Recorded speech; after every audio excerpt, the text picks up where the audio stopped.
Hello again, pinball fans, and welcome back to the Majestic Pinball YouTube channel. My name is James, and today we are back in Croydon visiting Pinball Republic, taking a look at another game from their collection. And this is a very special one. This is Stargazer, which was released by Stern Electronics. They made this game in August of 1980. They only made 869 of these games. It's a really rare machine, and we're very lucky to have it here at the club for you guys to enjoy. The playfield design on this game was done by Brian Poklacki, I hope I'm saying that correctly, and the artwork was by Jerry Simkus.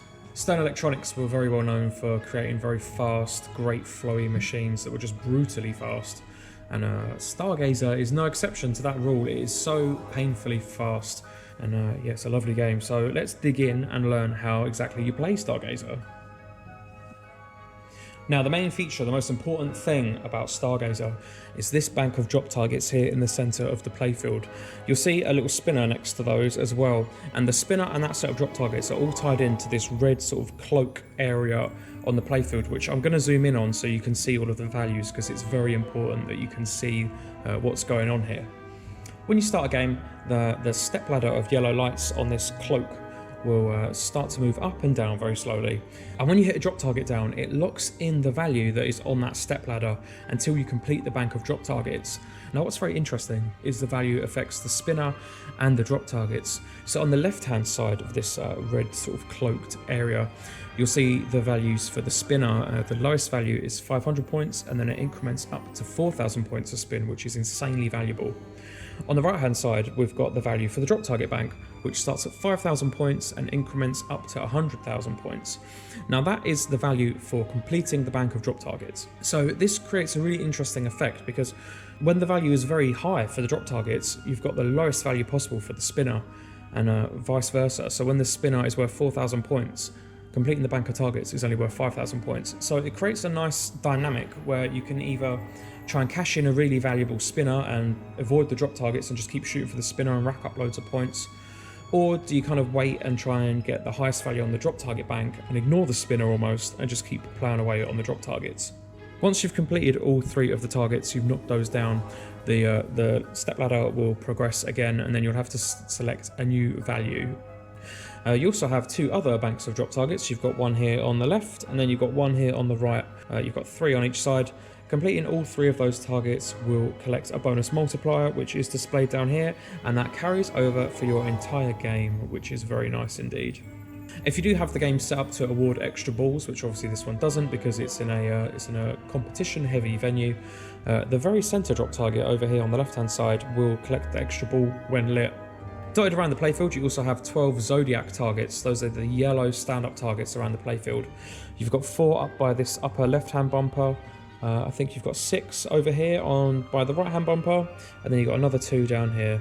Those all add up together to create your star signs in the centre of the playfield here, which is basically your end of ball bonus. Those targets are worth 1,000 points a pop. If you happen to complete all 12 of them, the value increases to 2,000, and then if you happen to complete them a second time, the value increases to 3,000 times a hit. And if you complete all 12 targets a third time, they're all worth 4,000 points a hit.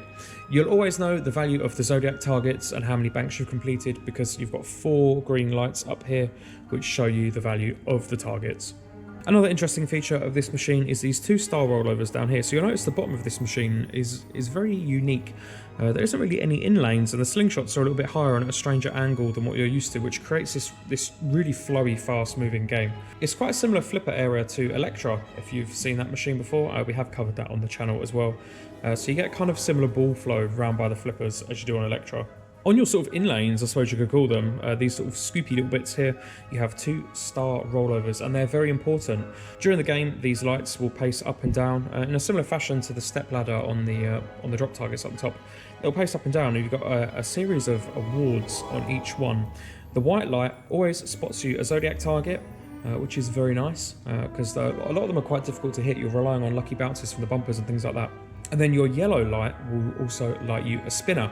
You've got 2 spinners, which can be lit via these star rollovers. You've got one on the right and then one on the left.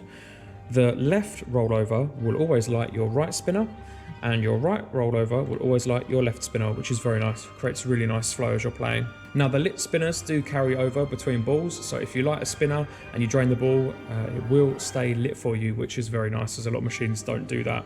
Same with your bonus multipliers, they carry over between balls as well. And that is going to be about everything you need to know to have a good time playing Stargazer. So let's get on with some gameplay and see how we get on.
Okay, not bad. Got 617,000 that game.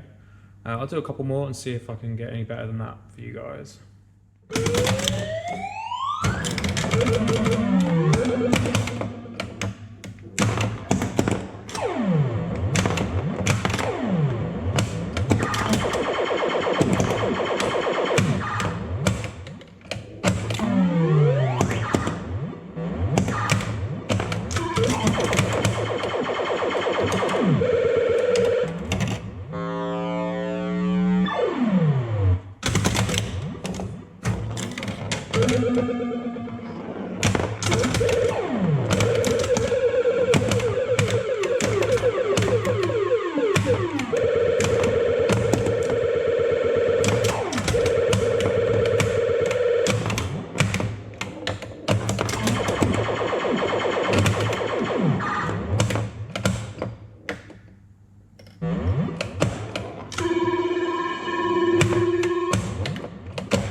Now that is a pretty good game for me. I got 866,000 that game. I don't think it's going to get a lot better than that for me, but we'll carry on and we'll see what else we can do.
Yet again, another crazy, quick, brutal game.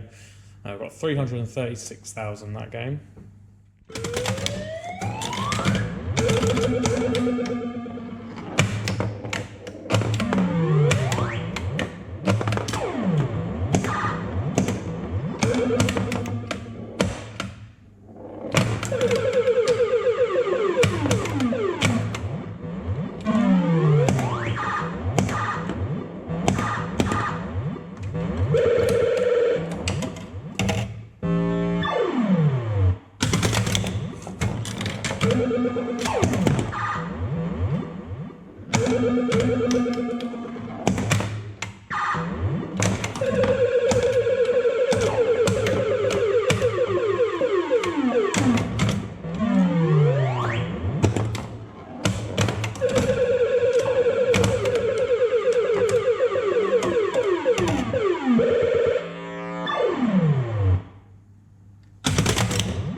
So I got 255,000 that game, and I think we're going to call it quits there. Anyway, as always, thank you so much for watching and checking out another cool pinball machine. And I shall see you guys next Monday for another gameplay and tutorial video. So in the meantime, take care, and I'll see you next week.